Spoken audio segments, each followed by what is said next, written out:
पितासि लोकस्य चराचरस्य त्वमस्य पूज्यश्च गुरुर्गरीयान् न त्वत्समोऽस्त्यभ्यधिकः कुतोऽन्यो ಲೋಕತ್ರಯೇಪ್ಯಪ್ರತಿಮಪ್ರಭಾವ. ಪಿತಾಸಿ ತಾ ಒಂದೇ ದೀರ್ಘ ಈ ಶಬ್ದದಲ್ಲಿ. ಪಿತಾಸಿ ಲೋಕಸ್ಯ ಚರಾಚರಸ್ಯ, ಲೋಕಸ್ಯ ಕ ಮೇಲೆ ಆಘಾತ, ಚರಾಚರಸ್ಯ ರ ಮೇಲೆ ಆಘಾತ. ತ್ವಮಸ್ಯ ಪೂಜ್ಯಶ್ಚ ಗುರುರ್ಗರೀಯಾನ್, ತ್ವಮಸ್ಯ ಮ ಮೇಲೆ ಆಘಾತ, 3 ಅಕ್ಷರ ರಸ್ವ. ಮುಂದಿನ ಶಬ್ದ ಪೂಜ್ಯಶ್ಚ, ಪೂ ದೀರ್ಘ ಬರಬೇಕು, ಪೂ ಮತ್ತೆ ಯ ಮೇಲೆ ಆಘಾತ ಸಹ ಬರಬೇಕು. ತ್ವಮಸ್ಯ ಪೂಜ್ಯಶ್ಚ ಗುರುರ್ಗರೀಯಾನ್, ಇಲ್ಲಿ ಗಮನ ಕೊಡಬೇಕು. ಗುರೂರ್ ಈ ರೀತಿ ಇಲ್ಲ, ಗುರೂರ್ ಅಂತ ಇಲ್ಲ, ಏನಿದೆ ಗುರುರ್, ಗು ಮತ್ತೆ ರು 2 ರಸ್ವ. ತ್ವಮಸ್ಯ ಪೂಜ್ಯಶ್ಚ ಗುರುರ್ಗರೀಯಾನ್, ಗರೀಯಾನ್ ನಲ್ಲಿ ರಿ ಮತ್ತೆ ಯ ದೀರ್ಘ. ಮುಂದಿನ ಚರಣ ನೋಡೋಣ.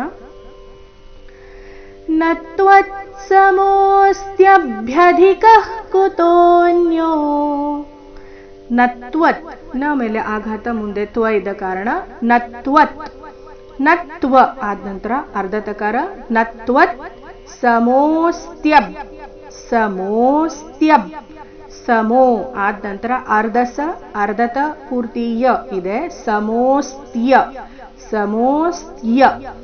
ಇಲ್ಲಿ ಯ ಮೇಲೆ ಬದ್ದು ಆಘಾತ ಬರಬೇಕು, ಕಾರಣ ಮುಂದೆ ಭ್ಯ ಸಂಯುಕ್ತಾಕ್ಷರ ಬಂದಿದೆ. ಅದಕ್ಕಾಗಿ ನತ್ವತ್ ಸಮೋಸ್ತ್ಯಭ್ಯಧಿಕಃ ಕುತೋನ್ಯೋ, ಭ್ಯಧಿಕಃ ಇಲ್ಲಿ ಭ್ಯ ಧಿ ಮಹಾಪ್ರಾಣ ರಸ್ವ, ನಂತರ ಅಲ್ಪ ಪ್ರಾಣ ಕ ಇದೆ. ಭ್ಯಧಿಕಃ ವಿಸರ್ಗ ಅರ್ಧ ಖ ರೀತಿ, ಭ್ಯಧಿಕಃ ಕುತೋನ್ಯೋ, ಕುತೋನ್ಯೋ ತೋ ದೀರ್ಘ, ಕೊನೆಗೆ ಯೋ ಸಹ ದೀರ್ಘ. ಯಾವ ರೀತಿ ಹಾಡಬೇಕು ನೋಡೋಣ.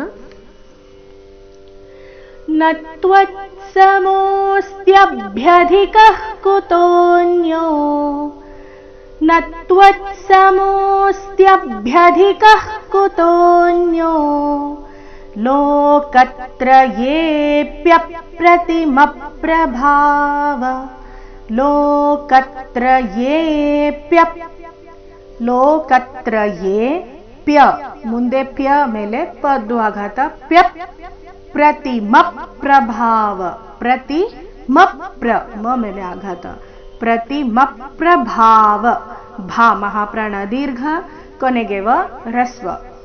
ಲೋಕತ್ರಯೇಪ್ಯಪ್ರತಿಮಪ್ರಭಾವ. ನೋಡೋಣ ಪೂರ್ತಿ ಶ್ಲೋಕ ಮತ್ತೊಮ್ಮೆ.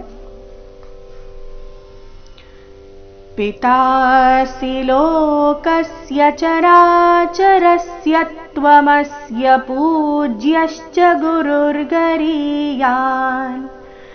ನ ತ್ವತ್ಸಮೋऽಸ್ತ್ಯಭ್ಯಧಿಕಃ ಕುತೋನ್ಯೋ ಲೋಕತ್ರಯೇಪ್ಯಪ್ರತಿಮಪ್ರಭಾವ.